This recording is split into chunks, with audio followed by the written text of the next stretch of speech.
This is Saturday evening, and I'm just wondering if there's some persons who are here that haven't been with us up until now, Saturday evening. Any new folks in the audience? Okay. We've been having a great time. We miss your association. Hope you come early next year. The topic we've been discussing is Sharanagati, the process of surrender to Krishna. And there's a subtopic is there's 6 angas or limbs, 6 components of surrender that are found in Scripture.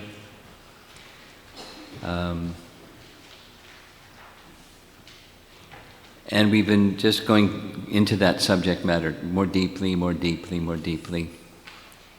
So this evening, the topic that I'd like to speak about is impetus. There must be a plural for impetus. I don't know what it is. Impetus is. Anyway, impetus for surrender. So where does surrender begin, or what's something that can help us go further? The first evening, Thursday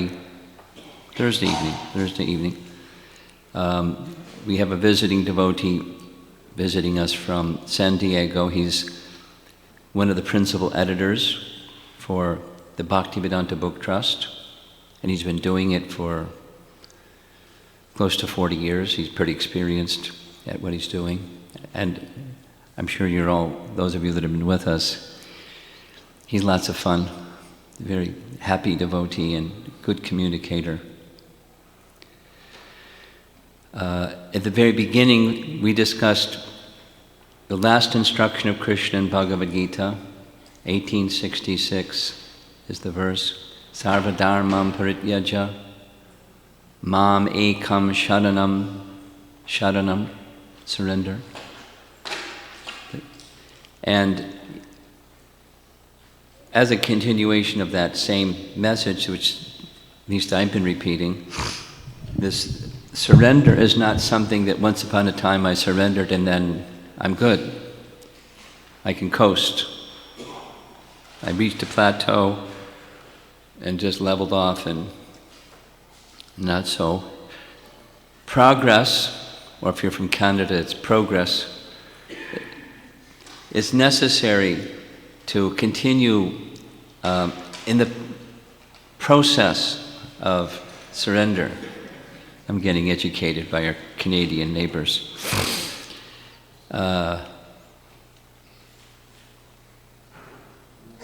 It's an ongoing process. So he was using this metaphor of we're at the foothills and then there's a big mountain ahead. So we're beginning this surrender process, and so there's how it begins and how it continues.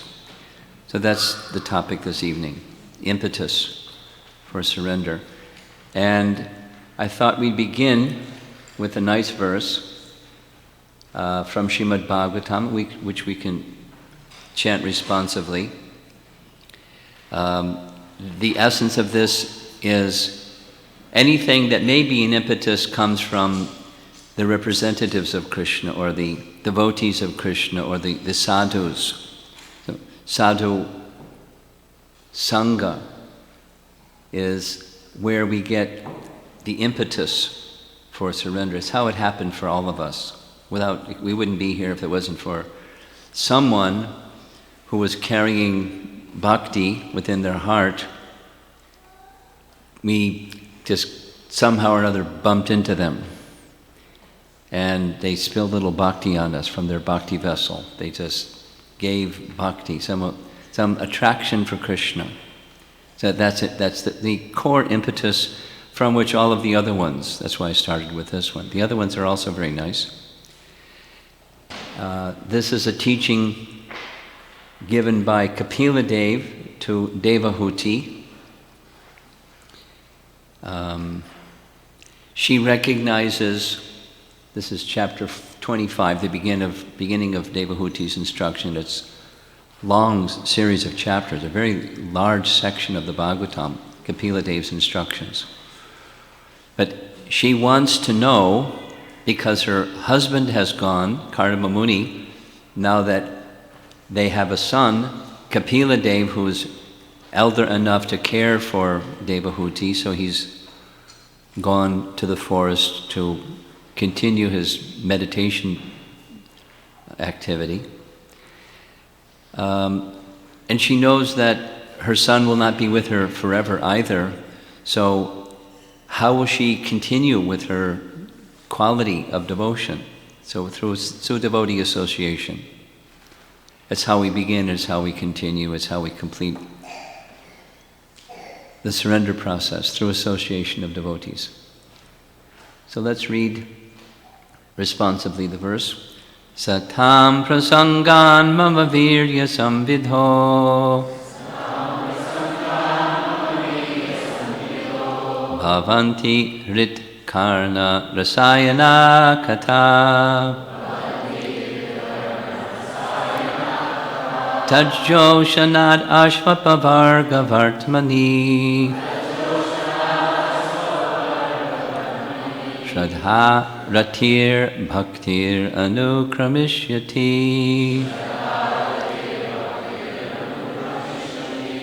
Even if you don't know the meaning of the words, it sounds nice. There's alliteration and all kinds of ornaments of literature, literary ornaments. Let's do it again. Satam prasangan mama virya samvidho bhavanti rit karna rasayana kata tajjo shanad ashvaka varga vartmani shraddha ratir bhaktir anukramishati. I'm going to read the translation that's found in the Bhagavatam, and it also appears in the Chaitanya Charitamrita, Adi Lila, chapter 1. So I'll read both. In the association of pure devotees, discussion of the pastimes and activities of the Supreme Personality of Godhead is very pleasing and satisfying to the ear and to the heart. By cultivating such knowledge, one gradually becomes advanced on the path of liberation, and thereafter he is freed, and his attraction becomes fixed. Then real devotion and devotional service begin.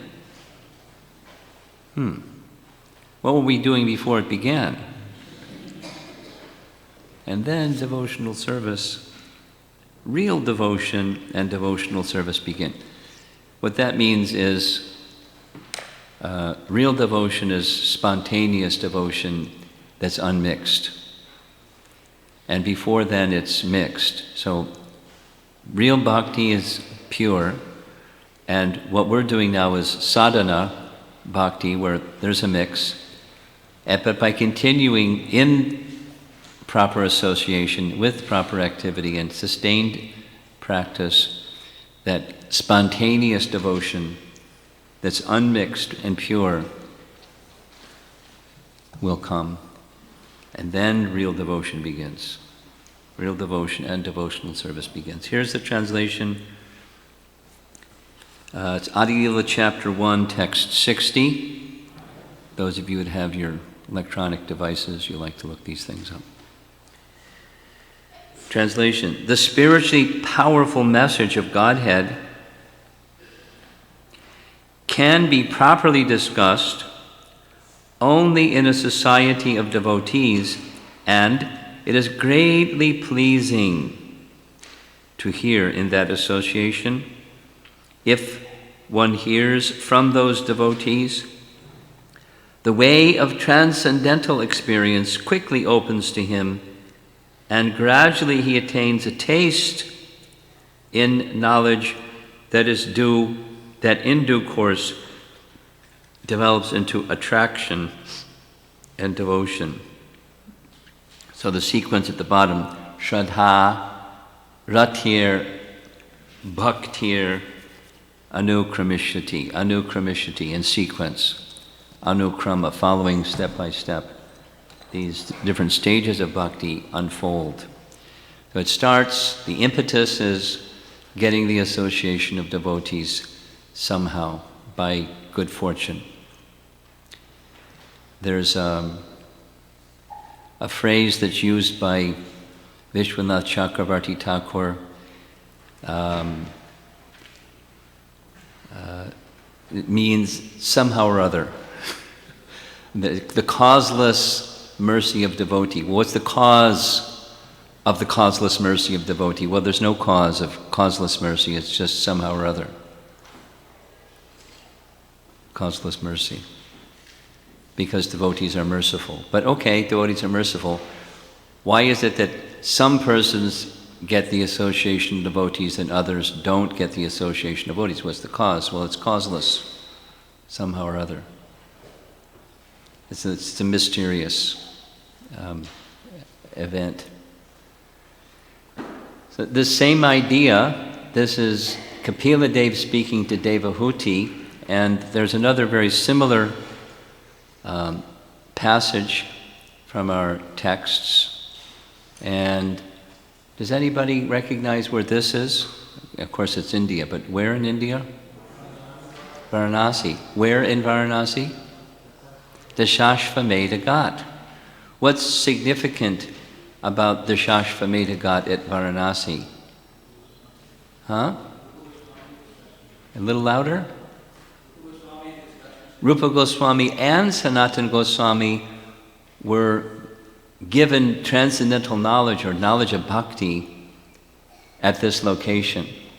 Who knows how crowded it was, but at the Shashvamedha Ghat. And for those of you that were with us on Friday morning, the verse in Chaitanya Charitamrita that has the 8 limbs of bhakti is found in the same section. It's, you can see Madhya Lila chapter 22. We recited text 100. If you remember, that's that verse. And this is a verse preceding that verse, and this is a section where it's Lord Chaitanya instructing Sanatana Goswami about devotional service. The title of the chapter is Explanation of Devotional Service. So how does devotional service begin?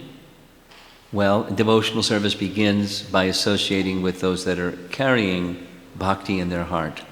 Here's the verse. Krishna Bhakti Janma Mula Haya Sadhu Sangha Krishna Prema Janme Tenho Puna Mukhya Anga.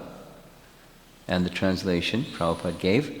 The root cause of devotional service to Lord Krishna is Sadhu Sangha, association with advanced devotees.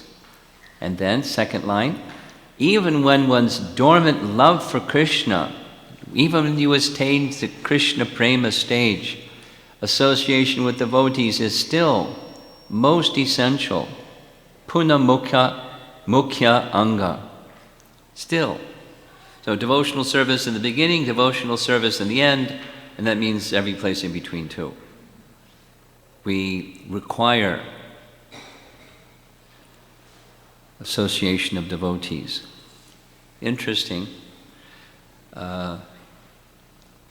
sharing. In the period of a week, this past week, in 2 home programs where there was, the host had a teenage boy, Indian family, teenage boy in an Indian family, and the parents want me to answer the question. Their teenage boy asks them, why go to the temple? Why do you have to go to the temple? So I gave a philosophical answer that I knew they weren't going to feel comfortable with, so I gave a visual picture. And they oh, okay, I get it. The visual picture is, he said, the preamble was, we do stuff at home, and why do we can just do stuff at home, why do we have to go to the temple?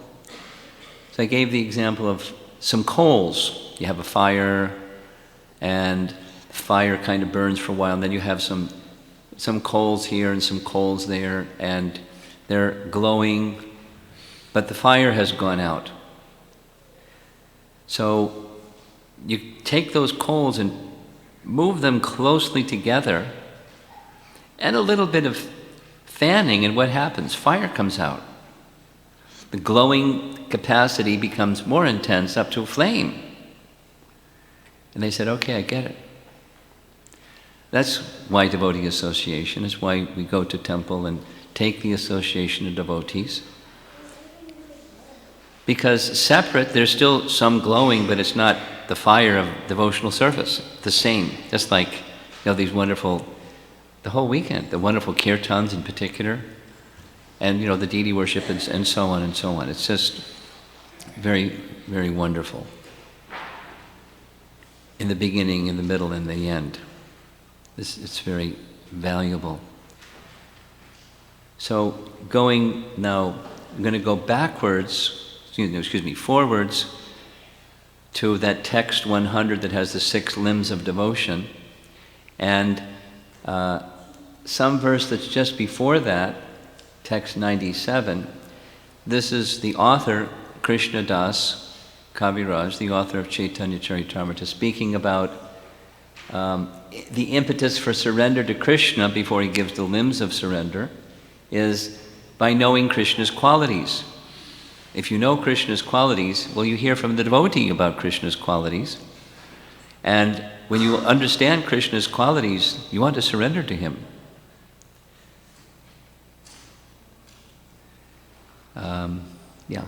Here's what Krishna Das Kaviraj writes. Whenever an experienced person develops real knowledge of Krishna and his transcendental qualities, he naturally gives up all other engagements and renders service to the Lord. Uddhava gives evidence concerning this. So, who is Uddhava? He's pictured here at the feet of Krishna. Uddhava was so much dear to Krishna, even he looked like Krishna. His complexion looked like Krishna, his clothing even was like Krishna's. When Krishna sent Uddhava, we're going to hear about this in a little bit. Krishna sent Uddhava to go to Vrindavan with a message for the gopis that he would soon come. And when Uddhava came, he looked so much like Krishna, the gopis thought, Krishna's come back. They were a little disappointed when it wasn't Krishna.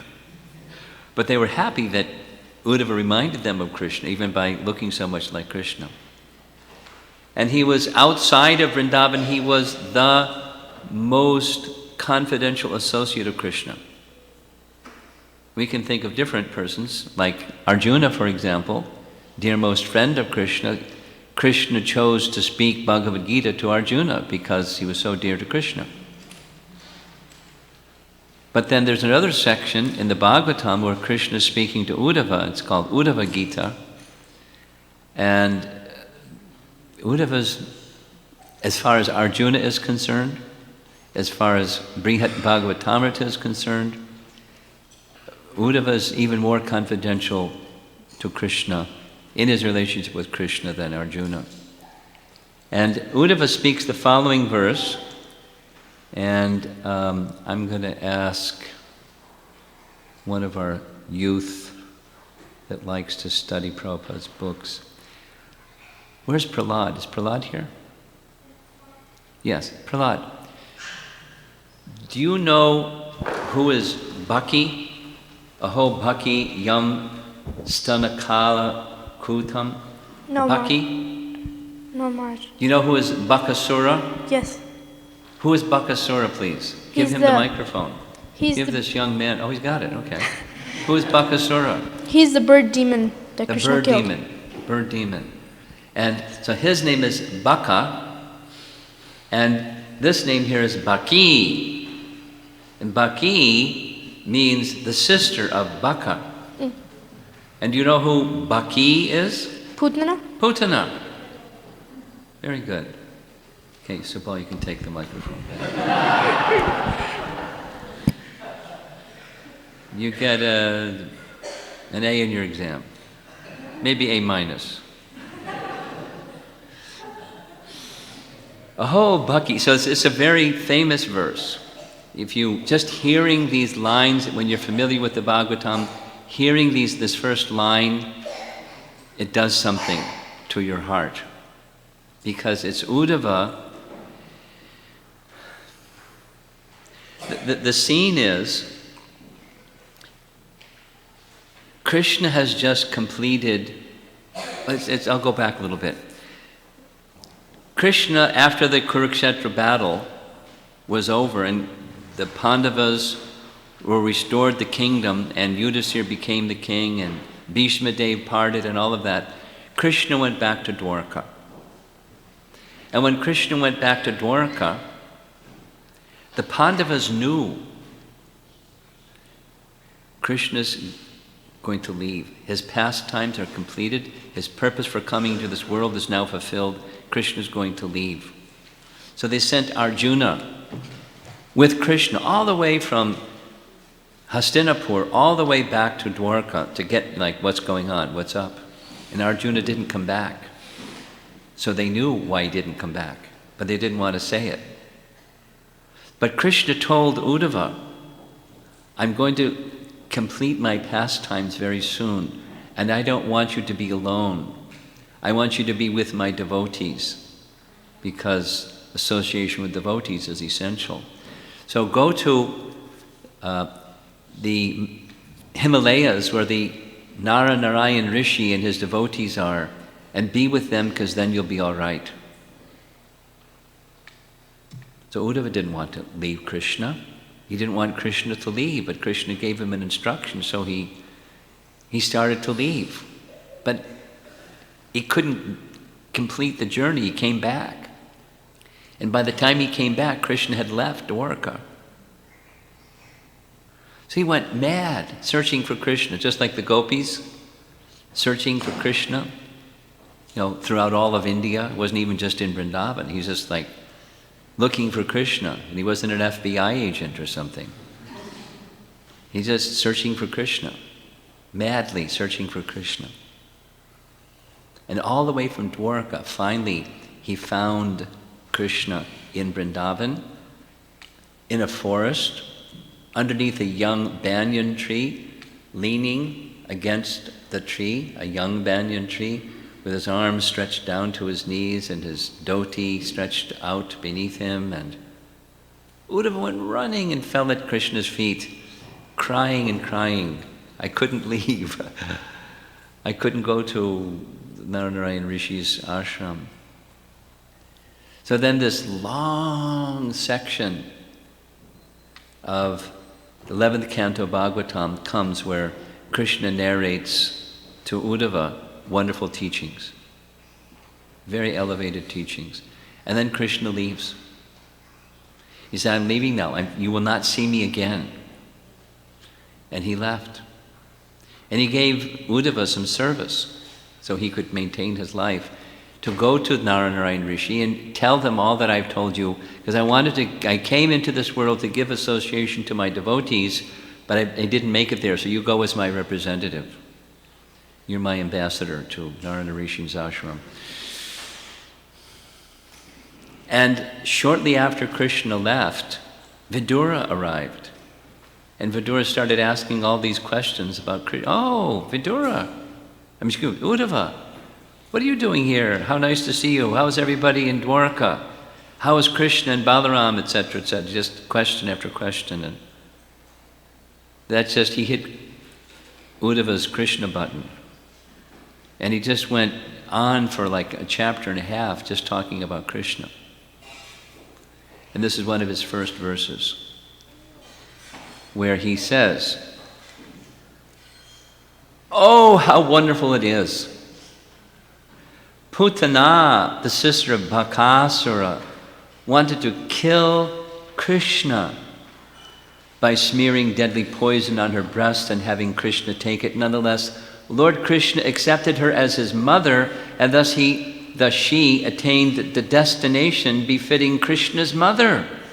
Of whom should I take shelter but Krishna, who is most merciful? This is a pastime when Krishna was just a baby, like literally infant, just a few days old, in his pastime, of course, because he's eternal. And Putana came to kill him. And Krishna accepted, because she came like a mother, he accepted her as mother and liberated her, and she got a position in the spiritual world as an associate of Mother Jasoda in Goloka Vrindavan. So, who can be a better master than Krishna? For such a person as Putana, who came with wicked intention, and Krishna gave her a place in the spiritual world, because just a little bit of service, acting as mother. Who could be a better master than Krishna? So when we have knowledge of Krishna's qualities, then taking shelter and surrendering unto Krishna becomes facilitated very much. So this is text 97 and 98. Now going back 2 more verses, same idea. We know Krishna's qualities, its impetus to surrender to Krishna. The author of Chaitanya Charitamrita says, Lord Krishna is very kind to his devotees. He is always very grateful and magnanimous, and he possesses all abilities.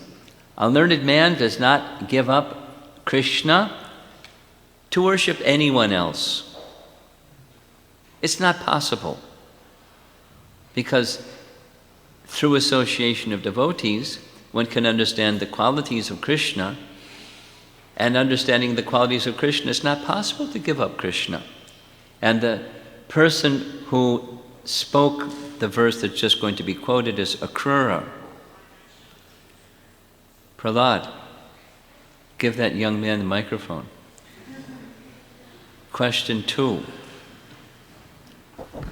Can you tell us something about Akrura? He was ordered by Kamsa to take Krishna. He did what? He was ordered by Kamsa to take Krishna from Vrindavan to Mathura. Yeah. So that's the service that he did. And what was his relationship with Krishna? He was his uncle. Uncle. He's a member of the Yadu dynasty, or if you're from Canada, it's dynasty. And he was elder, as you see with his beard and stuff. So he was like his father's brother, although he was actually even older than that. Significantly older than that. Shri Shri Kishore Kishori Ki Jai.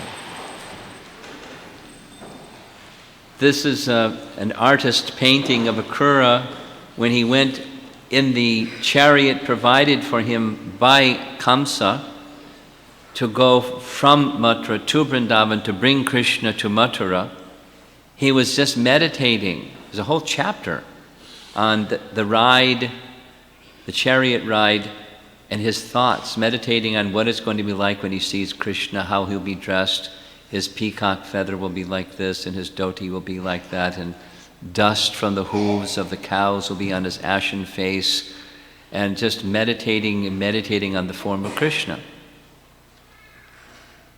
And then he was saying, Krishna will smile like this, and I will say like this, and he just he was in a trance of meditating on meeting Krishna. And then when he saw the footprints of Krishna in Vrindavan, he lost it. He just fell out of the chariot and started rolling on the ground and calling out Krishna's name in jubilation. He was just an ecstatic devotee. So this verse is spoken much later, and the verse translation reads, Akrura speaking to Krishna, My dear Lord, You are very affectionate to your devotees. You are also a truthful and grateful friend. Where is that learned man who would give you up and surrender to someone else? You fulfill all the desires of your devotees, so much so that sometimes you even give yourself to them. Still, you neither increase nor decrease by such activity. So we're going to spend, this is Saturday night, so we're going to just give a little Bhagavad discussion about Krishna's entering into Mathura, because a very important person is mentioned at the beginning part. He met a washerman and then a weaver as servants of Kamsa, and then Trivikra, that she's pictured here, she was called Trivikra because she was a hunchback bent in 3 places. Trivikra. And she wasn't, specifically, Shukadeva Goswami says, she wasn't a pious person. She was a servant of Kamsa. And she hadn't done piety. Her service for Kamsa, every day she would bring fragrances, scented water, scented oil, sandalwood paste, and provide that for Kamsa so he could, smell nice, I guess. Maybe he didn't smell so good or something. So she was carrying this tray of fragrances to Kamsa, and she saw Krishna and Balaram, and she approached Krishna and Balaram and said, "This is perfectly appropriate for you." And she gave sandalwood paste on their forehead and gave some scented oil, smeared scented oil on their body, and she was really happy that you're the right recipient of these special things. But Krishna was so pleased with her very simple devotion that he put one toe on her toe and the tips of his fingers under her chin and boop, just straightened her. She was a hunchback for her whole life, and then all of a sudden she's not a hunchback anymore.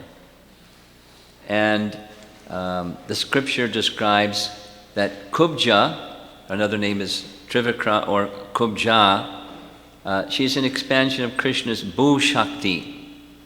Now, some of our newer devotees don't know what that means. There's internal potency of Krishna, and that has 3 features, Shri Bhu and Nila. So Bhu Shakti is one of Krishna's internal potencies, and this lady Kubja was, for Krishna's purpose of Krishna's pastimes, served as an expansion of her. And when she got straightened out, she looked very beautiful, and she was just gazing at the beauty of Krishna's form, and Krishna could understand what that look meant. And Krishna said, "I'll come back again later." And he did. "I'll come back again later and we will see one another again." So Krishna continued in his journey. Several things happened. And at night, they went back outside the wall, or the city wall of Mathura, and spent the night. This is just like a campsite, and they've got tents, and they're lying down on the ground, and there's their cows and the bullock cart. Nanda Maharaj had also come, bringing his annual taxes for the king. Then in the morning, Krishna entered into the main gate, and awaiting him at the main gate was this humongous, intoxicated, wild elephant being prodded with the goads of the elephant trainers. The plan was trample Krishna to death. That was Kamsa's plan. Something else happened. Krishna stepped out of the way of the elephant, grabbed his trunk, and slung him to the ground and smashed Kuvalyapita, and stepped on his body and broke off his tusks and started smashing him with his own tusks. Kuvalyapita was finished. And Balaram broke off the other tusk, and the 2 boys went striding with bloody-ended elephant tusks over their shoulder. entering into the wrestling arena of Kamsa, because the plan that Kamsa had was his very powerful wrestlers, Chanura and Mushtika, would defeat Krishna and Balaram. But these are professional wrestlers, and Krishna's just a little over 12 years old boy. And everyone in the audience felt, this is unfair match. How horrible. Look at Kamsa, he really wants to see how the wrestlers are going to do. He wants Krishna destroyed. He's afraid of Krishna. And Chanur and Mushtika had 3 brothers who are pictured back here. That's Krishna's chadar. Here's a close-up. Here's an even closer close-up. Perspiration coming down the forehead of Chanura. And guess who won? Krishna defeated him. And Mushtika was defeated by Balaram. Then the 3 brothers attacked the 2 brothers at once, and they were finished.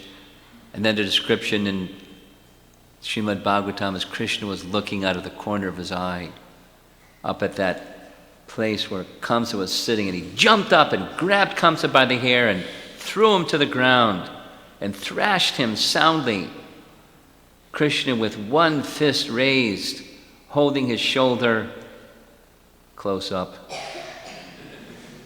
Balaram looks really nonchalant there.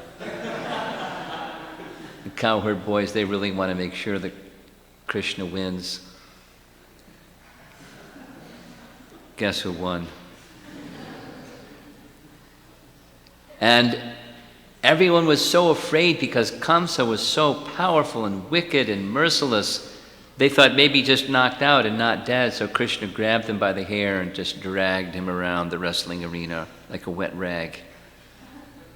So they knew that Kamsa was dead. So he threw some confetti, it looks like. And the first thing that Krishna did was he went to find his mother and father, Krishna and Balaram, went to the prison house of Kamsa and freed Vasudeva and Devaki in a very beautiful scene, the reunion of these two, because those of you that are parents, they have been separated from their child since the very evening he was born, and it's 12 years later they haven't seen him, worried about him, hearing about him, the dangers that Krishna underwent. Who can imagine what their emotions were? Again, reunited with Krishna and Balaram. Krishna said something very sweet. He said, I was afraid of Kamsa. I didn't come back to be with you because I was afraid Kamsa might hurt me. But I had to come and rescue you, so I came anyways, and now we're together again. He was covering them with his words and his Yogamaya potency. Actually, there's a scene that's described when they first came before Devaki and Vasudeva. They understood how powerful Kamsa was. And they understood that Krishna had killed Kamsa. Then they understood, you're not an ordinary person. You're God. But Krishna wanted to be embraced by them, not to be looked at with awe and reverence. And so Krishna covered them with his Yogamaya potency. They forgot he was God and embraced him and smothered them with their tears and all things that parents do with their little children. So what's the first thing that Krishna did? He reinstated Ugrasena on the throne, and then he went to school because he was 12 years old. He hadn't even been to school yet. So he went to the school of Sandipani Muni. And we heard about the school of Sandipani Muni and his dear friend, whose name was Sudama Brahman. We heard about Sudama Brahman this morning. And along with learning everything from Sandipani Muni in 64 days, it was a short school. Then he graduated. He learned all the Vedas and the 6 corollaries and all the 64 arts and everything that a Brahmana can teach them. So they then presented themselves to Sandipani Muni and said, we'd like to offer some dakshin. Is there something that you would like from us? And Sandipani Muni said, well, I can understand you're not ordinary persons. And so there is a request. My son went to Prabhas Kshetra, which is not far from where Sandipani Muni's school was, and he didn't come back. And some say he drowned in the ocean, but nobody really knows. Could you bring my son back?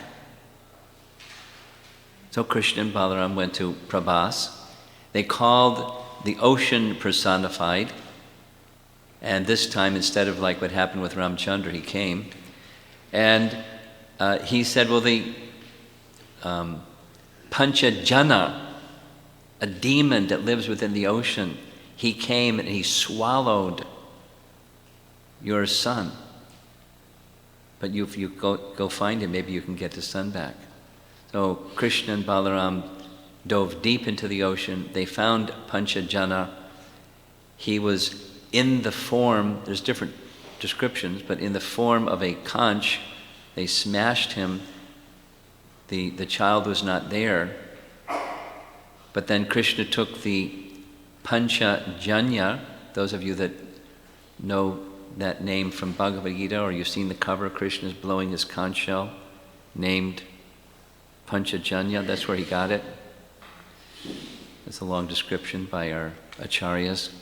So then he wanted to find Sandipani Muni's son.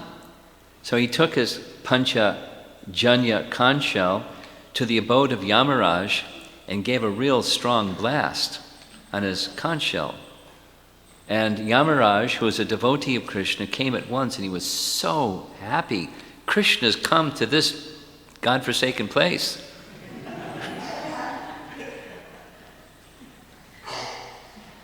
Is there some service for you? Yes. I'd like the son of Sandipani Muni, please.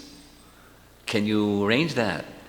So he did. He arranged that. He brought in the very same form, it's specific in the Bhagavatam, as Sandipani Muni's son looked when he was disappeared there, Prabhas Kshetra, by the shore of the ocean. So Krishna and Balaram returned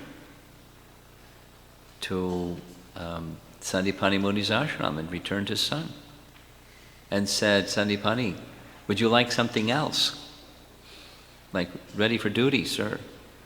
And Sandipani Muni said, there's nothing else I could possibly want. Having both of you as my students and just even seeing you is the perfection of life. There's nothing else I could possibly desire.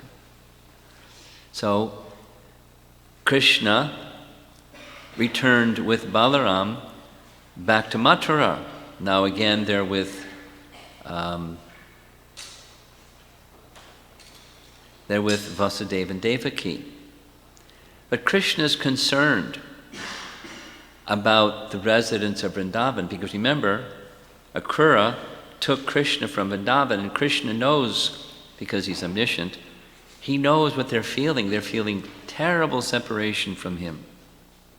So he decides to give his dear friend Uddhava, by the way, Uddhava was with him always, so Uddhava came to be with Krishna, and Krishna sent Uddhava on a mission, twofold mission. One, take a letter to the gopis to tell them very soon I will come. I have to stay here for some time, pacify my relatives. After all, I've been away for 12 years, and then I'll come back. And I know the feelings that you're feeling, because I'm feeling those same feelings. Your love for me and my love for you are the same. Soon I will come.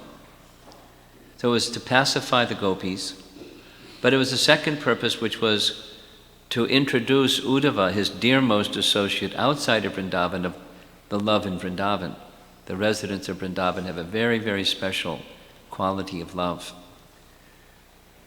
So Uddhava, whose picture we saw earlier with Krishna, went to Vrindavan with this message. And when he went, he saw the gopis were just in a state of madness in their feelings of separation from Krishna. And here he is in the background, he's reading Krishna's letter, and I left something upstairs. Could you get, it's that printout with the binder along the side? Yeah, you got to walk a little faster. So right here is a little bumblebee. While Uddhava is reading this letter from Krishna, Radharani's going mad, insulting the bumblebee. Radharani's talk with the bumblebee is a very famous part of Srimad Bhagavatam. She starts insulting the bumblebee. And by insulting the bumblebee, she's insulting Uddhava, saying, what kind of a creature are you? We know what bees do. They sit on one flower and gather some honey, and then they go to the next flower and gather some honey, and they don't care at all about the flower. You're just like that. And your master is just like that too. He comes and enjoys with different gopis, and then he goes away. He doesn't really care about his. You're an unreliable servant of an unreliable master. Get out of here. And on and on and on, and talking madness. And on and on and on. And then she goes, uh-oh, the bumblebee's gone. No, don't go tell Krishna all those things, because we know who he is. We know what he's like. But he's our life and soul. We can't live without him. And if you go tell him all those things, he may never come. Bumblebee, come back, come back. Meanwhile, Uddhava is just amazed at this quality of the love of Srimati Radharani. So Uddhava stays for some time, and he comes back, gives his report to Krishna about what his experience was. And Krishna understood before what would happen. So now he's still in Mathura, and he has given two promises. One promise he's given to Trivikra, who is the expansion of Krishna's Bhu-Shakti. And with Trivikra, he said, I will see you later. I'll come visit your home. So Krishna goes to her home, and she's so attracted by Krishna's beauty. Her impetus is the merciful nature of Krishna and the beauty of Krishna. And so she's shy, but at the same time attracted. Krishna comes with Uddhava, and he has Uddhava right there, so no one will be talking Krishna's doing something bad. And she just wants to grasp Krishna's feet and get the blessings of Krishna's lotus feet. So Krishna gives his mercy that way. And then Krishna goes to see Akrura, because by Akrura's bringing Krishna to Mathura, when they parted, when they reached Mathura, Krishna said, I'll come visit you. And Krishna fulfilled his promise, because Krishna keeps his promise. Like Masuchaha, like in the 1866 Bhagavad Gita verse. Don't worry, have no fear. Masuchaha. They will not. Aham tvam sarva papebhyo moksha yashyami masuchaha. I'll free you from all sinful reactions by your surrender to me. There's no reaction by your surrender to Krishna. All reactions are taken away. Masuchaha. So Krishna kept his promise. And then Uddhava spoke the verse that we just read. Krishna, you have all these wonderful qualities. You're such a master. You're such a person. Who would want to be associated with you in any other way? And Krishna speaks some very kind things to Akrura. He said, Akrura, Krishna appreciated Akrura's bhakti very much, and said, you're such an elevated person. By your presence, others will become sinless. So please freely give your association to others. You're such a great personality. Krishna had great regard. So another impetus.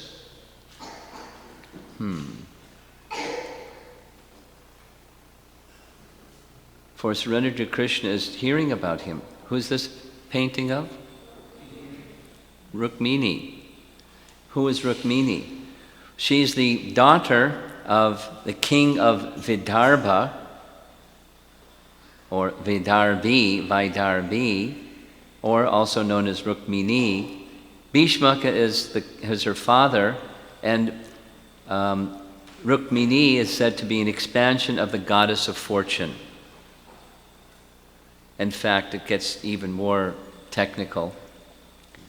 Srila Jiva Goswami says that Rukmini is a plenary portion of Srimati Radharani. So it's built within the verse itself where she is spoken of in the Bhagavatam. So this happens a little later. Krishna has a few things have happened, not too many. After he meets with Akrura, the two wives of Kamsa go back to their father, Jarasandha. Daddy, our husband was killed. Krishna killed him. Do something. Take revenge. Surely I will take revenge. I take a vow. I will kill that person and destroy the whole Yadu dynasty. Get my armies together. We shall go at once. So Akrura brings this huge, massive army. Krishna laughs and said, I'll take care of him myself. He comes on the battlefield, destroys everybody except one person, Jarasandha. Says, you can go home now.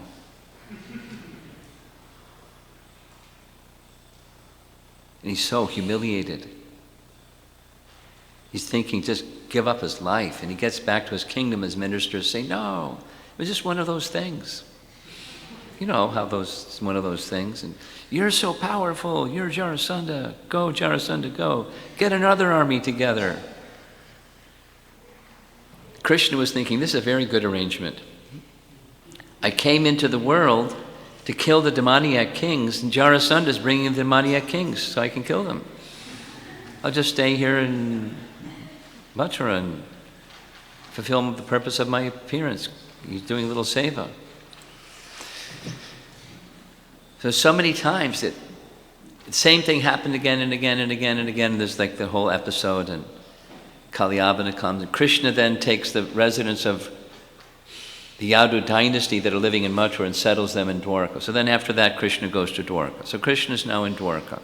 Very first thing, Krishna is in Dwarka, and Rukmini, first queen for Krishna to marry, Rukmini hears about Krishna, just like we hear about Krishna. So this is an impetus. Only something happened a little different for Rukmini than us. She wanted to marry Krishna. And so there was a problem. You know, even Rukmini has a problem, not only us. And the problem was her father was really into it. Her father wanted her to marry Krishna. She had 5 brothers. 4 of the brothers wanted her to marry Krishna. They were really into it. The older brother, Rukmi, said no. She shall not marry Krishna, she'll marry Shishupal. Rukmini had no desire at all to marry Shishupal. Yuck.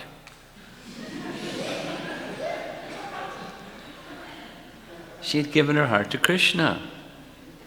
So she's a princess. She's of royal lineage. She knows how to get things done. But she's in a woman's body, so she's has some limits. So what she did was she wrote a letter to Krishna and sent a messenger with Krishna. Here. Hearing of the beauty, prowess, transcendental character, and opulence of Mukunda, that's Krishna, from visitors to the palace who sang its praises, Rukmini decided that he would be a perfect husband for her. He sent this Brahmana messenger with Rukmini's letter. And I'm going to read to you. It's a beautiful letter. If you ever wanted to marry Krishna, you could.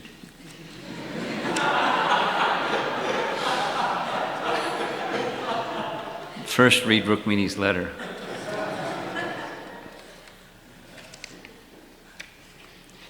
hope I have it. I hope I have it. Oh, here it is. Yeah. So Krishna reads the letter.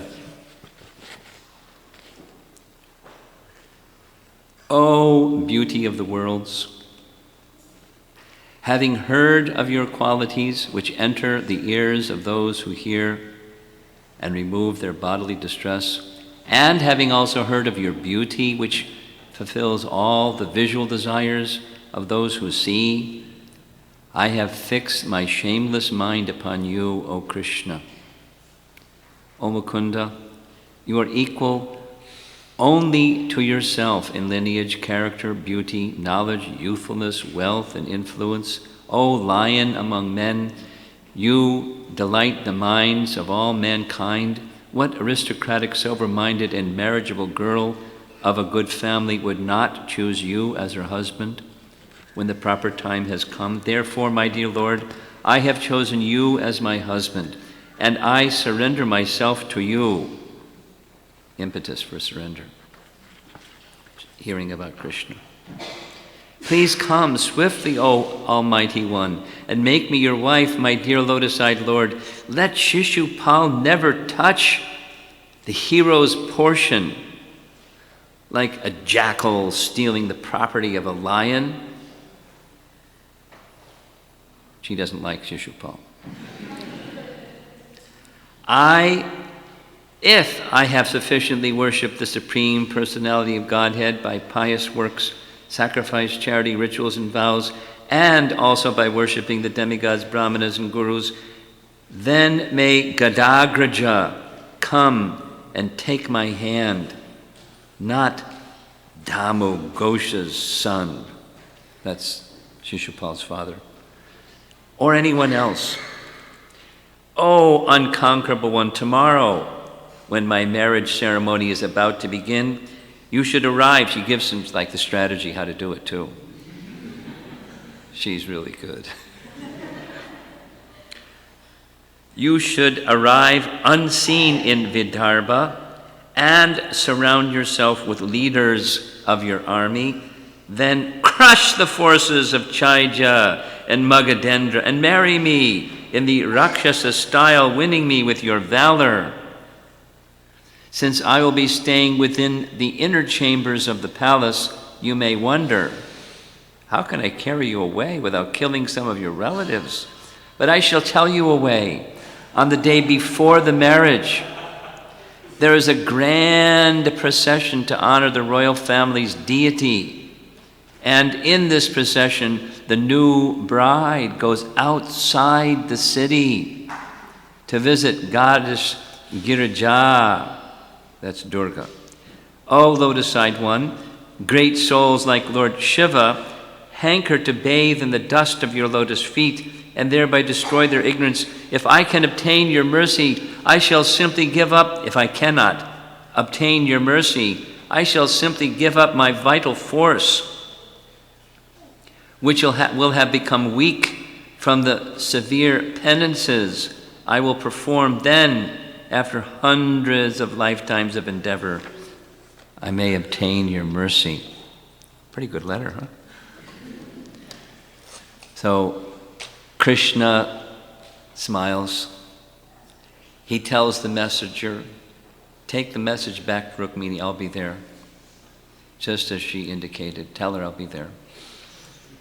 So Rukmini is seeing the messenger coming down the path and very expectantly, because this is just like within 24 hours this whole thing is going to happen. And she's kept in an inner chamber, but now she's going to go out of the inner chamber to the palace of Durga. And when she goes, lo and behold, here comes Krishna riding on a chariot, knocks everybody out of the way and grabs the hand of Rukmini, places her on the chariot, and takes off. Look at those horses. Woo. And specifically, the verse says he reached and touched her hand. And the assistants of Rukmini are wondering, hey, what's going on? And Krishna drives away, taking Rukmini. And as they're traveling, the soldiers from Vidarbha's palace, especially Rukmi and his friends, they're chasing after Krishna in their chariots, and there's all these arrows, and Rukmini doesn't look at all bothered. She's very happy to be with Krishna. And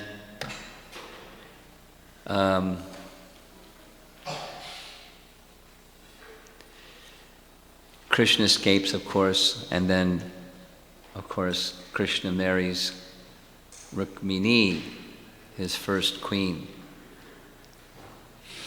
And so Impetus is hearing about Krishna. So we should hear about Krishna. Hear with a special kind of heart.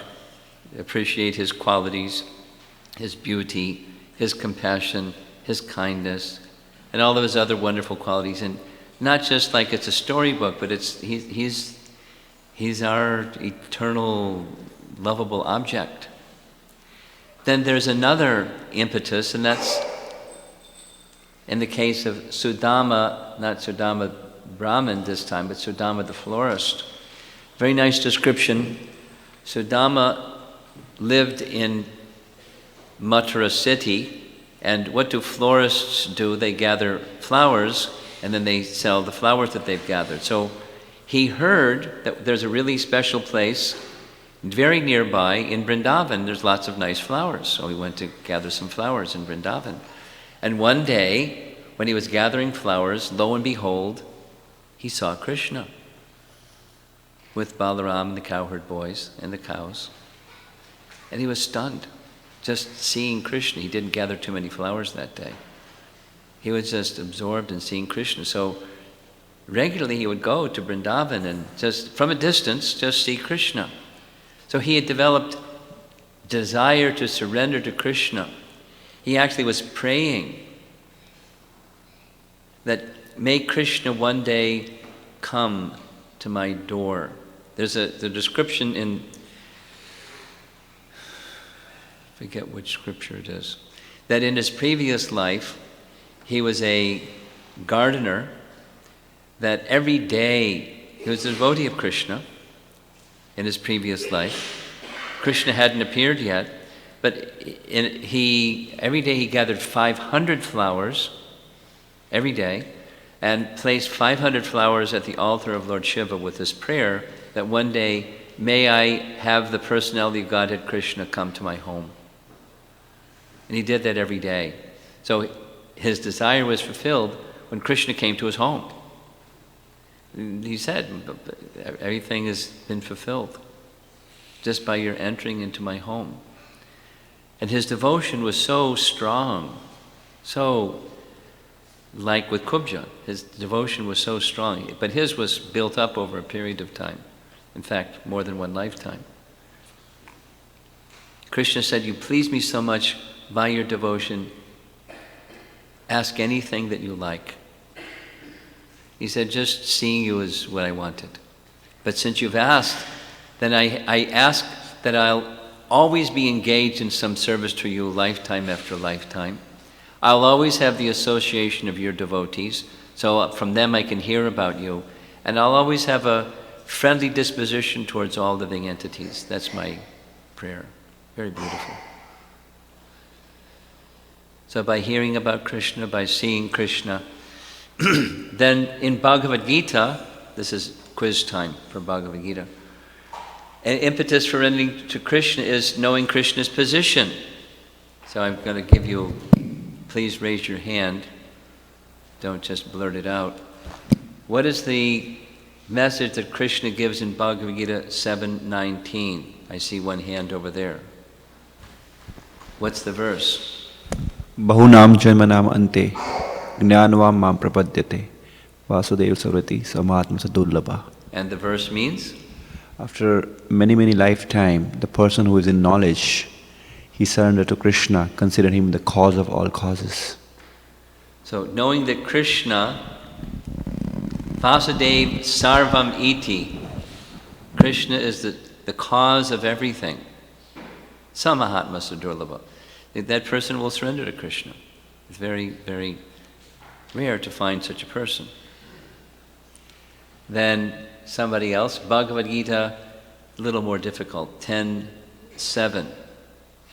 Hint, it's just before 10.8. And 10.8 is the first of the Chatur Shloki verses. So what's 10.7? Anybody know that one?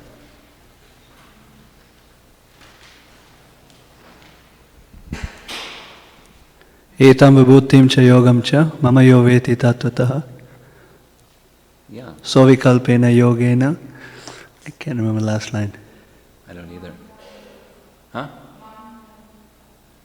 So the verse, thank you. Very good. That was the most difficult one of all. Almost. So, Krishna says, one who knows in truth this vibhutam, because the chapter is Vibhuti Yoga, these opulences and this mystic power of mind, one who knows my position, he'll surrender unto me. And then, of course, 10.8 Bhagavad Gita, a lot of hands go up. Let me see a lot of hands go up. We'll call on you if your hand goes up, so you better know. Look at that, Prahlad knows. We're going to move you up from an A- to an A. Stand up. Stand up and say, Aham sarvasya prabhavo matta sarva pravartate iti matva bhajante mam buddha bhava samanvita. and the translation? Uh-oh. No, like the Lord is of all causes, everything emanates I'm from the source of everything comes from emanates me. from me. The wise who perfectly know this worship me with all their hearts. There we go. The wise who perfectly know this. So by knowing Krishna position, the wise who perfectly know this, what do? Prahlad, what do? Engage in his devotional service, right? Yes. Yeah. They surrender to Krishna. You know who Krishna is, you surrender to Krishna. Okay, one more. And see, I didn't even put the Sanskrit because I knew that you would know this one. 15.19. Hint, it comes after 15.15. 15.15 is a very famous verse. Sarvasya chaham radi sanivishto mataksmritir jnanam apohanam cha vedaishta sayurvair ahame vejo vanantakritvet. So Krishna is in the heart of every living being, and from him comes knowledge, remember, and forgetfulness. So he's very, very special amongst all living entities. He's the supreme living entity, situated in the heart of all living entities. Huh? It's where the title of the chapter of the verse comes from. It's Purushottama Yoga. Here's the Sanskrit. Yomam evam asambudho janati purushottama.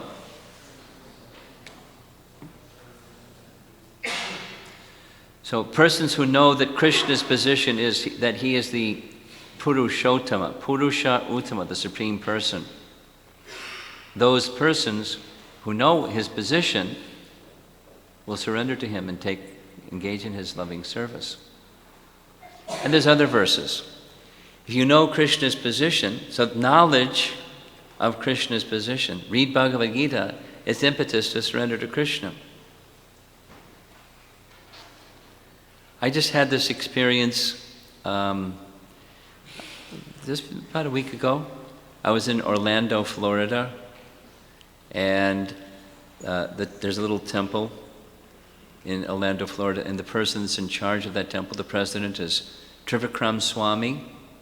He's a god brother he took sannyas.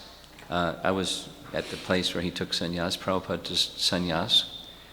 And we were college students together. We didn't know each other so well as college students. We went to the same college.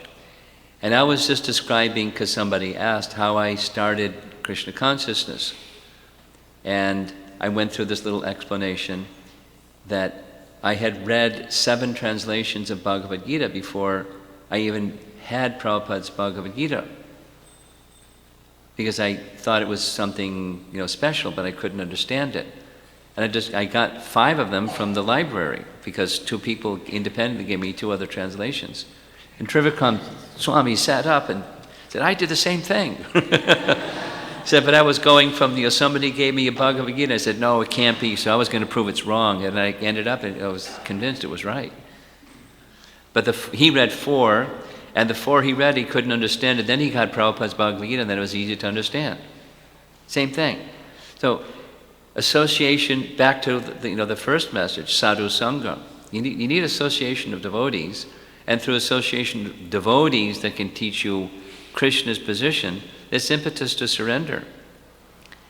Then there's another impetus to surrender, that's you want something from Krishna. Then you surrender to Krishna. And there's a verse in Bhagavad Gita where Krishna speaks about that. Mukunda, do you know that verse?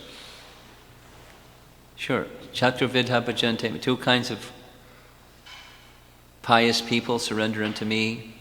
They want this, that, and the other thing. Huh? Okay. So, Paul, you know the verse.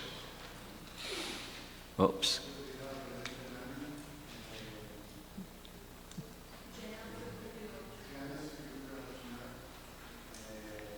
Artho, here we go. It's right on the screen. Artho jigyasu artarti gyani cha bharatarshava. 4 types of pious people. Impious people, that's another story. 4 types of pious people, when they want something, they go to God because He's the order supplier. He fulfills what they want.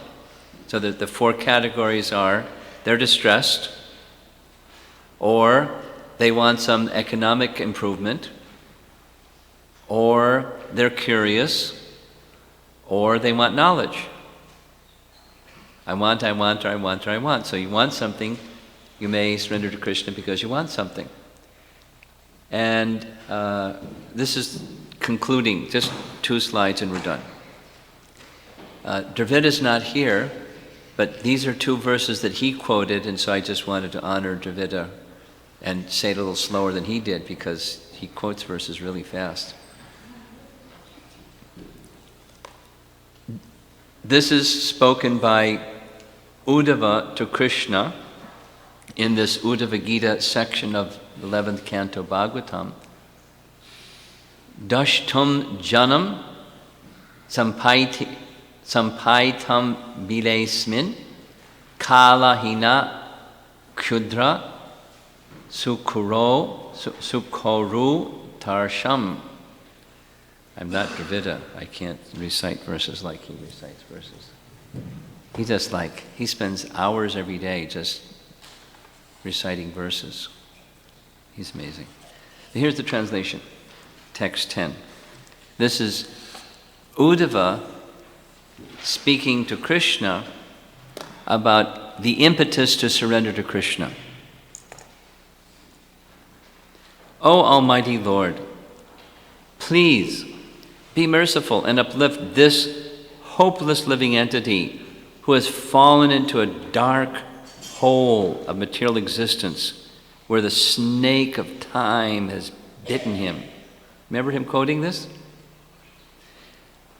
In spite of such abominable conditions, this poor living entity has tremendous desire to relish the most insignificant material happiness. He's being poked from behind. Remember that expression? And then being attracted by Krishna. Please save me, my Lord, by pouring down the nectar of your instructions, which awaken one to spiritual freedom. Such a nice verse. So, being poked from the backside and being drawn to Krishna from the front side.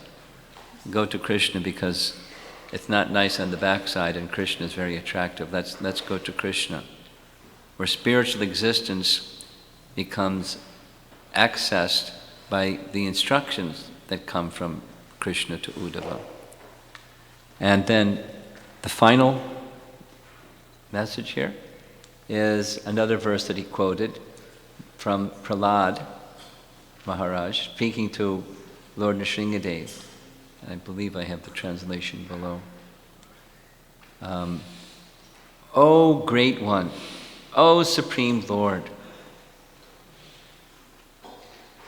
because of combination with pleasing and displeasing circumstances, And because of separation from them, one is placed in a most regrettable position within heavenly or hellish planets, as if burning in a fire of lamentation.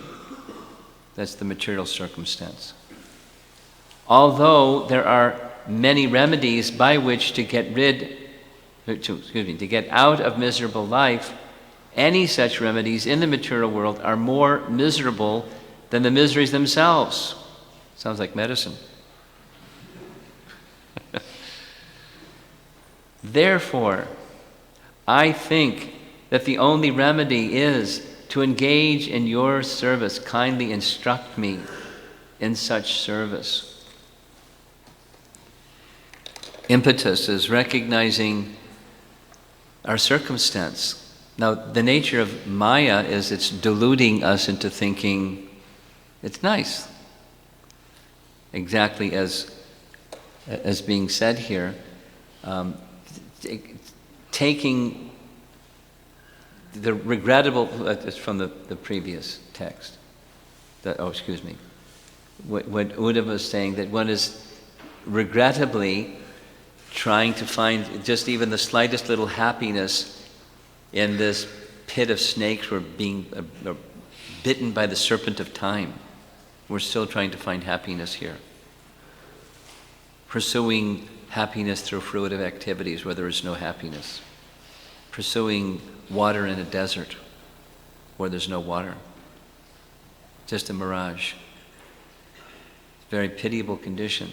So the remedy is engage in our natural position, so we require instructions. This impetus for submission or surrender and to go further and go further is further instruction and further instruction. Going on practically forever, learning the art of loving devotional service to Krishna, taking it very seriously, applying it in this mood of surrender.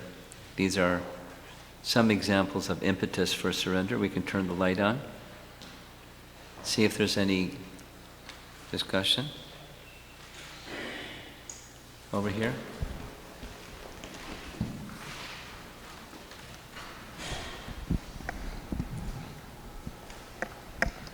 Hare Krishna. Does the impetus for surrender have any effect on our degree or quality of surrender, or is it enough to simply surrender regardless of the individual impetus? Well, supposing it's like, I want relief of distress. And what happens when the distress gets relieved? See you later, Krishna. Thanks a lot. It's been nice being with you. I got stuff, enjoyment to do. See you later. So it matters. We have to begin with wherever we are, but it does matter. The reciprocation comes according to the submission that we offer.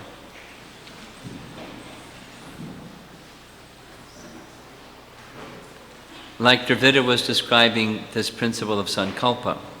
Those of you that attended his class, I was listening from upstairs. So the intention that we have is very important when we're engaged in devotional service. And and then devotional service begins. That was the very first slide. The then devotional service begins means when it's unmixed, when it's beyond motivated. Ahoitakiya pratiyata yayatma suprasidati. Okay? Something else? Right here? Maharaj, we heard about the katha where Krishna went to Avantika with Sandipani Muni Rishi for his education, and we heard about the glories of Krishna, that he learned everything in 64 days, and also that he followed the instruction of his guru for his dakshini. He actually did something that was impossible. He went to Yamaraj and got his son. So my question is, what his spiritual master wanted was, the birth of to bring back his son again. What do our acharyas say about that? That's, to me, sounds like a material desire. Yeah, it's a material desire. You have a son, you have two of them. You guys are material. Affection is natural, even, maybe on the material side. But like, Devaki, she lost her 6 sons. And she asked Krishna to bring back her 6 sons, so he did. But, in her case, because she's a pure devotee, her affection is the motherly affection of a pure devotee. And Sandipani Muni, we know how to hook him up to a bhakti barometer and say how elevated is his bhakti. But, the affinity for family members certainly is natural, and to a degree it's material. But it's a natural desire. Well, so much like we hear in Chaitanya Charitamrita that when the son died, when they were doing the kirtan in the house of Yes. Srivas Thakur, then Chaitanya Mahaprabhu, he didn't ask Chaitanya Mahaprabhu to bring him Not back only to that, life. he didn't want anybody to cry because it might disturb the kirtan. Right. He said, if you keep crying, I'm going to drown myself in the Ganges, so stop crying. When his son had just died, because it will disturb Mahaprabhu's kirtan. That's Srivas. And, he's more elevated devotee than Sandipani Muni, apparently, but, yeah, yeah. Supposing something happened to your sons, God forbid, but supposing something happened and you'd do anything to get to see to your son's welfare. That's the kind of father you are. So that's natural. It's not, we don't blame Sandipani Muni. He has affection for his departed son.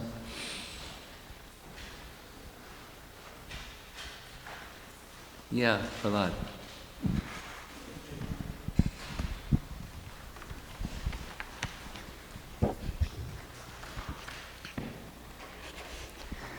In Bhagavad Gita, Krishna says, surrender unto me and leave everything to me. But it's sometimes hard for us to understand that in our day-to-day life, And day-to-day life? It's hard to understand that, and like even if things happen not for what we think is our benefit, like we come to know that we're told that everything is Krishna's desire, but sometimes it is not pleasant. Now, wait a minute now. I don't know who told you that one. Krishna sanctions things doesn't mean that Krishna desires things. There's a big difference. Somebody jumps off a building. Krishna desired it. Krishna sanctioned it, but Krishna didn't desire it. So, now, you want to rephrase your question? Or does that answer your question? Here's my question. Oh, okay. Yeah, Mukunda? Prahlad, why don't you run the microphone so Subal can be relaxed? Maharaj, I think ultimately you probably listed about 5 impetuses. Yes. So Impeti? Impeti. But when I look at it, I think you actually touched on this, but just a clarification. It seems like everything ultimately culminates in the mercy of the devotees. Yes. Specifically. And the mercy of Krishna is delivered through the mercy of Krishna's devotees. Like, one of the verses said, you're so compassionate, even you give yourself. But that's also the consequence of the mercy of the devotees. Yeah. So don't lose the mercy of the devotees, whatever happens. Yes. Hare Krishna Maharaj, my question is Stand right by him. My question is along the similar lines as Mukunda Prabhu's. I heard from devotees saying that the spiritual master has the right to give Krishna to a particular aspiring devotee. He has a license. He has the license. So in terms of when you discussed understanding the qualities of Krishna, since we say that the qualities of Krishna are the pastimes, the qualities of Krishna are transcendental. My question is it like has this, if until and unless I see those qualities at first in my spiritual master, wouldn't I be able to understand them in the right context? Well, what's your qualification to understand or see those qualities? So just imagine that you're covered. How are you going to see those qualities if you're covered? Answer, you won't, because you're covered. So it's not based upon seeing the qualities or something or other. It's based on something else. It's, as you said, it comes back to what Mukunda said. There's mercy, and there must be faith in the devotees who are giving Krishna's mercy, that I trust the mercy, and because I trust the devotee who's giving the mercy. And then you act, and then you get some realization. Of purification, then realization. We may need a lot of purification. Maybe our heart's very hard. We need a lot of purification. Maybe your heart is soft. You don't need so much. I know some people that are hard. I know some people that are soft. But yes, mercy is needed. So it's not first. I got my arms across my chest, and I'm saying, look, Krishna, you show yourself to me, that I'll have faith in you. I'll surrender to you. Go ahead, show yourself to me.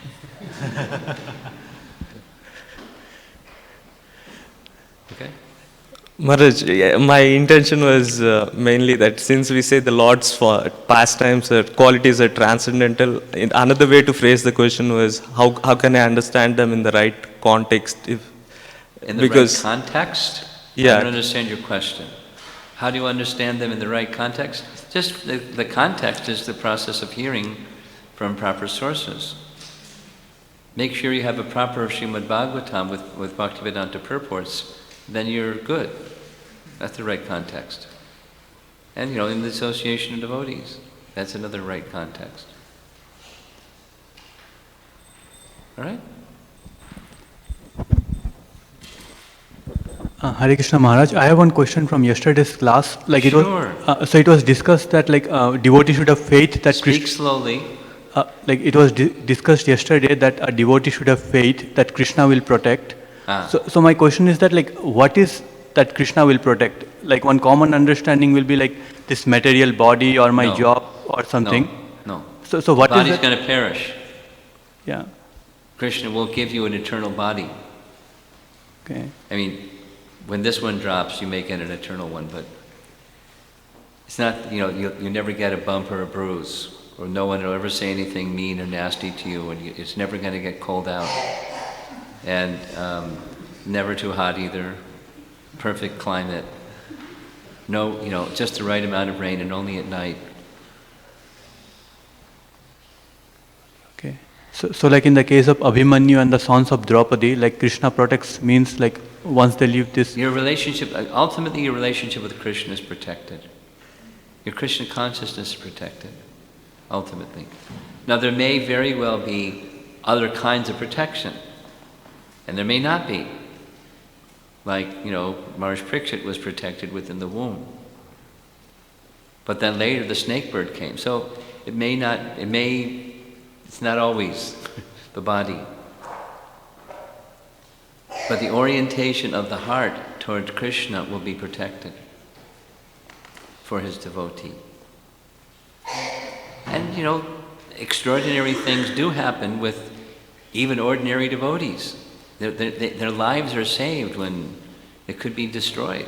Krishna may do that. To give you, a wake-up call. Life is short. Anything could happen at any moment. And we know that, but unless something happens to us, we get turned upside down. Maybe we won't, it's too far away, we don't take it seriously. You follow? Yes, Maharaj. Thank you. Okay. Way back in the corner.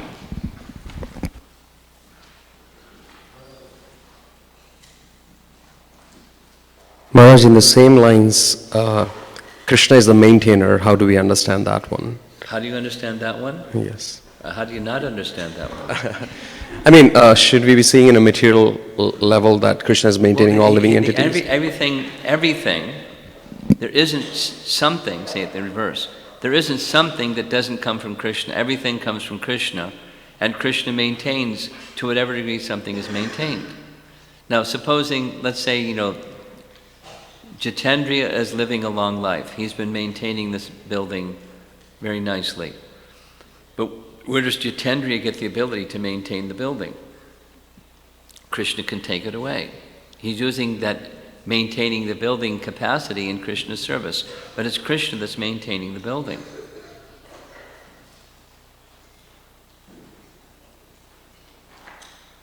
Etc. You're working to, many persons here, working to maintain their family. So I'm maintaining my family. Where's the ability to work that maintains your family come from? Krishna's maintaining the family, and you're the servant of Krishna. On Krishna's behalf, this family is being maintained. I'm doing some service, and Krishna's doing the maintaining, etc. That's the consciousness, and specifically, it's the consciousness of a householder. An irresponsible householder says, oh, Krishna's going to maintain, so I don't have to go to work. But the responsible person, Krishna is going to maintain, I have to be in Krishna's service. It's Krishna's the maintainer. It's the consciousness. It's Krishna that's the maintainer. Whatever one's position is. Does that help? It's a further question. Yeah, in the same context, when you explained about Krishna as a protector, he's not only protecting, in situations he'll protect, like Parikshit, he was protected in the womb, and you said he's also protecting our relationship. I was wondering if there's any spiritual dimension to maintenance also, apart from material maintenance. Yeah. Okay, nice question. Yeah, he maintains Yogakshema Vahamyaham. The maintaining is he maintains our Krishna consciousness. He maintains from the material side, whatever we need, whatever our needs are, Krishna will take care of that. But part of our need is our relationship with Him. Ultimately, that's our real need. The other things we could have or not have. But that is essential. So He'll reciprocate with that. So even when we may think that we're alone, we're not alone. Krishna's in our heart. Krishna's with us. If we can be conscious of Krishna, we'll know that we're never alone. The feelings of loneliness that many people in the world, one of Beatles' famous song was about loneliness, lonely people. So many lonely people in this world because they've lost their Krishna consciousness. But when you're connected with Krishna, you're never alone. Yeah? From the ladies' side, anything?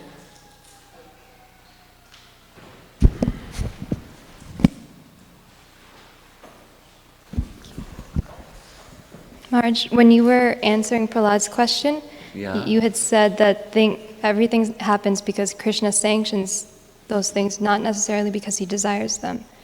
Is that correct? Anything that happens, it must be sanctioned by Krishna, otherwise it cannot happen. But Okay. that doesn't mean that Krishna wants everything that he sanctions. Yeah. So, my question is, if we are in a certain situation, how do we know whether to surrender to that situation because Krishna desires it, or how do we know that we're just surrendering and he's just sanctioning it? Does that make sense? I guess it depends on the circumstance. If it's the one that I think you're thinking about.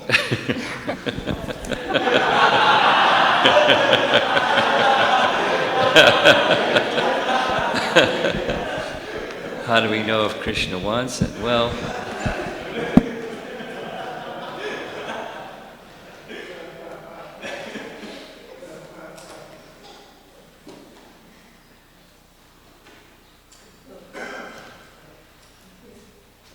Well, one thing, with every circumstance of life, including the one I think you're thinking about, every circumstance of life, there is something for us to learn in our relationship with Krishna. And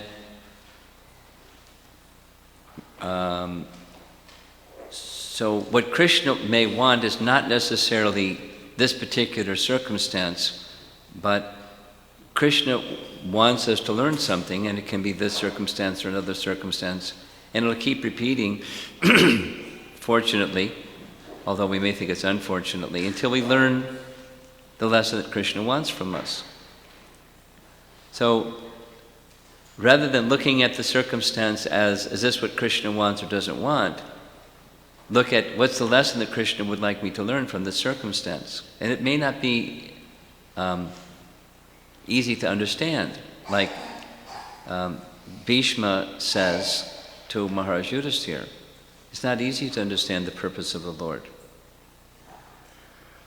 But at the same time, it's not easy. It's a question that that devotee must ask. What is the intention of Krishna for me in this circumstance? What is that Krishna wants from me? Wants me to learn and wants from me in this circumstance. So that's where your question should go. I mean, not just the immediate circumstance of life, but in speaking in general. And even if we don't know, even if it's not evident quickly or even over a period of time, it's a principle that, the seek and ye shall find principle. If you don't ask the question, you'll never, if the answer's banging on your head, you won't get the answer because you're not looking for the answer. Seek, as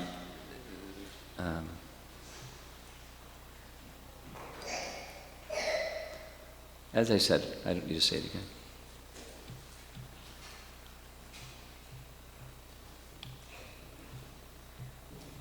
Krishna wants something from me, from you, from each of us. Krishna wants us to learn something about ourselves and about our relationship with Him. What is it that Krishna would like from us? Then you're in your relationship with Krishna. It may be less clear than you would like it, but you're acting, you're striving in your relationship with Krishna. And that's nice. And that can give one strength to endure all circumstances of life. I'm thinking, in response to your question, as a classic in situations of stress, like a stress management principle, whether it's whatever it is, it can be job or relationships or the world or life. Man's Search for Meaning, you know that book? It's a very well-known book by a Jewish man who was in a Nazi concentration camp. And, he was in a really awful circumstance. It wasn't easy, it wouldn't be difficult that, does God want this? Does Krishna want this? The people are in concentration camps and being tortured and killed, sent to a gas chamber every day in a really cruel way. Not that God wants that, Krishna wants that. But there's a lesson to be learned in that circumstance. And he learned a lesson, and it's a powerful lesson.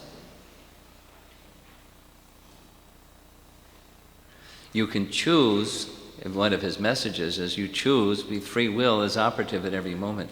You have the circumstance doesn't have to change, like being in a Nazi concentration camp or being whatever the circumstance is. That's not what's oppressive or what Krishna doesn't want. That the freedom is to choose how you're going to respond to that. So now how does Krishna want you to respond to this? Or that, or the other thing, circumstances of life.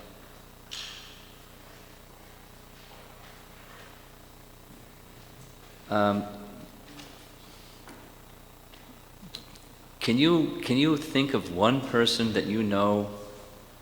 The answer is no. One person that there's no such thing as a circumstance in their life that's causing them some challenge or some difficulty or some trouble or something that's undesirable. Everyone has that. Remember that retreat we had in Gitanagari? It was the Say Yes to Krishna retreat. Did you attend that one? You weren't there? You heard about it? So, Krishna Leela stood in front and had everybody, going like this many people. Okay, say something you don't like. A circumstance of life that, it really bugs you.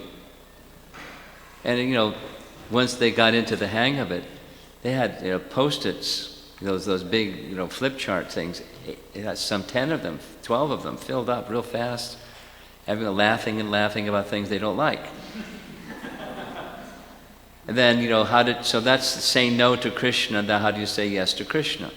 Say yes to Krishna doesn't mean I like the circumstance, but say yes to Krishna. So what does that look like? So they did role play. It was anyway.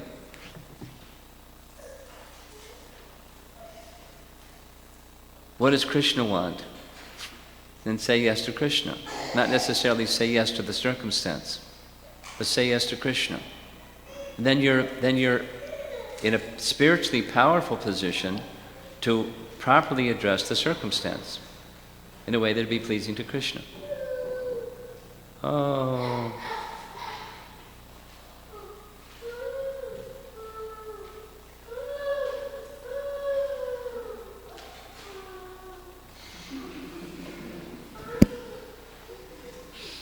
He doesn't scream too loud. Sometimes he does. Okay, Prahlad? Is that okay? Okay. Guru Maharaj, among the impetuses for surrender, it seems there's one which is distress, surrendering to Krishna out of distress or realizing that this material world is full of distress. It seems we want to, at some point, graduate out of that. Yeah. And just like your son. One day. So the other impetuses, like being attracted to Krishna because of hearing of his qualities, they seem to be more long-lasting or, transcendental. Like you were explaining, once the distress is gone, then, you don't have such an impetus to surrender anymore. Is that the correct understanding? That I've been really distracted by the crying child. I kept hearing him and I was like 60% over there and 40% over here. I'm so used to it that I couldn't hear it.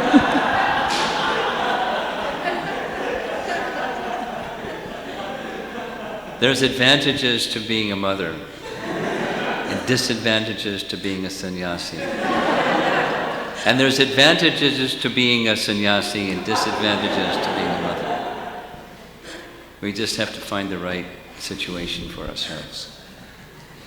Okay, can you try again? He stopped crying. Just take it from the top. I was really distracted. So among the impetuses for surrender, it seems there's one which is surrendering out of distress or realizing that this material world is full of distress. Yeah. It seems at some point we want to graduate out of that, even if that is our initial impetus. To really go deeper in our surrender, it seems, we need to come to one of those other being attracted to Krishna out of... Okay. So now how do we do that is your question? Or when are we eligible for that? What's your question? Two-part. One is that understanding correct, that is a more material versus the others seem more transcendental impetuses? Well, for Prahlad, it, as an example, the distresses, it wasn't just a matter of, hold on and endure he was transcendental. That, the dualities of material life fade. That then comes in, like, the situation in Goloka, where there's distress, but it's distress in terms of their meeting or separation from Krishna. And then obstacles come along for their meeting with Krishna, and that looks like a distress, but it's an increase of their attachment for Krishna. It increases and intensifies their love for Krishna when there's an obstacle. So it's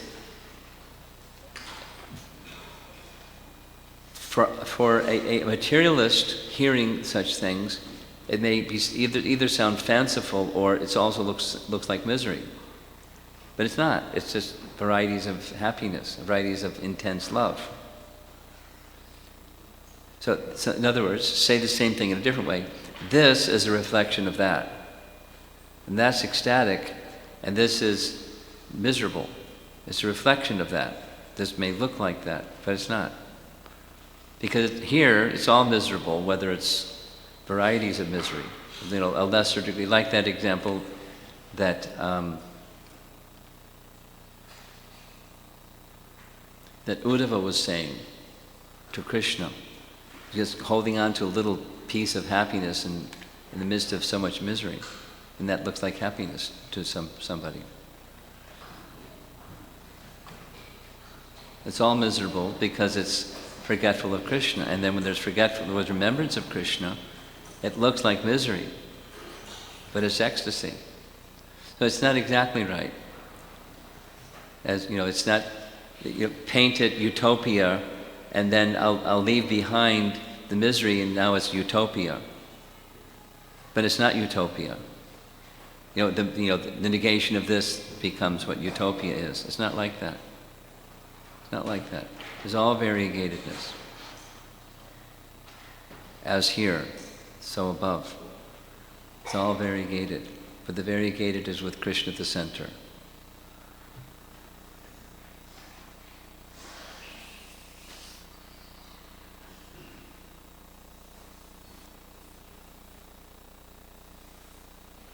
The real position of leaving misery behind, Prahlad is a very nice example, it's just remembrance of Krishna. When he was asked, Nrsingadev hadn't even extended the benediction, but he knew he was going to ask, so, don't ask me for a benediction.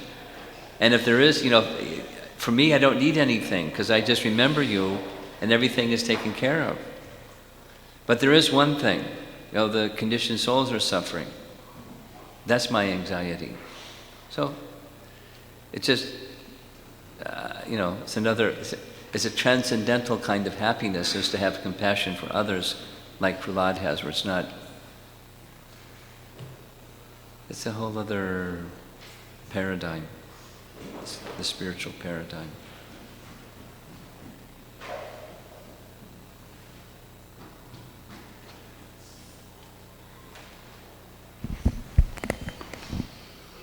Does that address your question? Yeah? Okay. Are we done? Okay. Thank you very much. Srila Prabhupada ki jai.